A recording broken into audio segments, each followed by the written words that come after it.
जैसे कहा। और महाराज कहते फल लेकर के अब तो ब्राह्मण देवता इतने प्रसन्न हुए, प्रसन्नता का पारावार नहीं रहा। क्यों? अब हमारे घर में संतान होगी। घर पर आए और आवाज देने लगे, अरे देवी, अरे सुनती हो? आजकल जैसा मॉडल जमाना नहीं था। आजकल तो महाराज सीधा नाम, चाहे स्वामी जी का देवी जी हो या देवी जी का स्वामी जी हो, सब लेते हैं। पहले नहीं लेते थे। अरे सुनती हो फलाने की माँ या जो भी। महाराज आवाज दी, अरे काहे के लिए चिल्ला रहे हो? क्यों चिल्ला रहे? बोले सुनो, बहुत अमोल वस्तु लेकर के आए। क्या लेके आए? अब जैसे फल दिखाया, बोले फल तो आप प्रतिदिन लाते हो।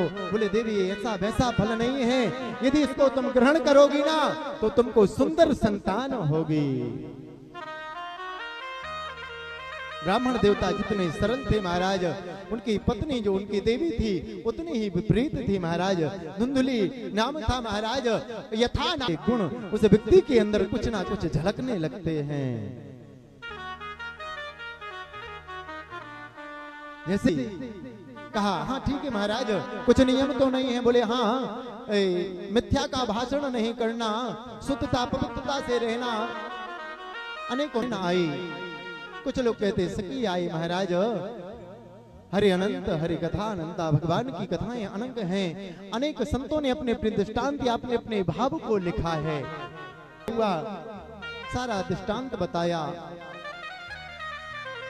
कहा ये फल आया है, स्वामी जी कह रहे थे इस फल को खाओगी ना तो सुंदर संतान होगी। बहन कहने लगी तो खा लो, इससे अच्छी बात क्या हो? अधिक दौड़ना नहीं चाहिए।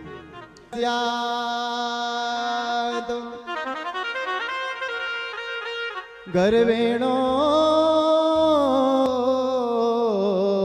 शक्ति तथा भवेत। बहनों, संतान, हमारे गर्भ में संतान आ जाएगी।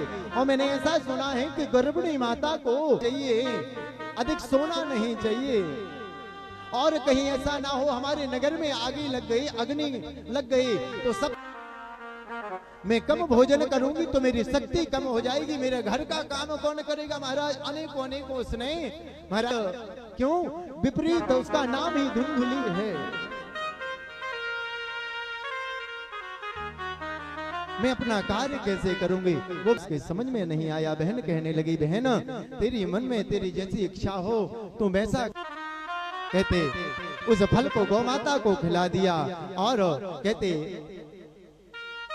बहन है। और 9वें महीने में कहते उस सखी को जो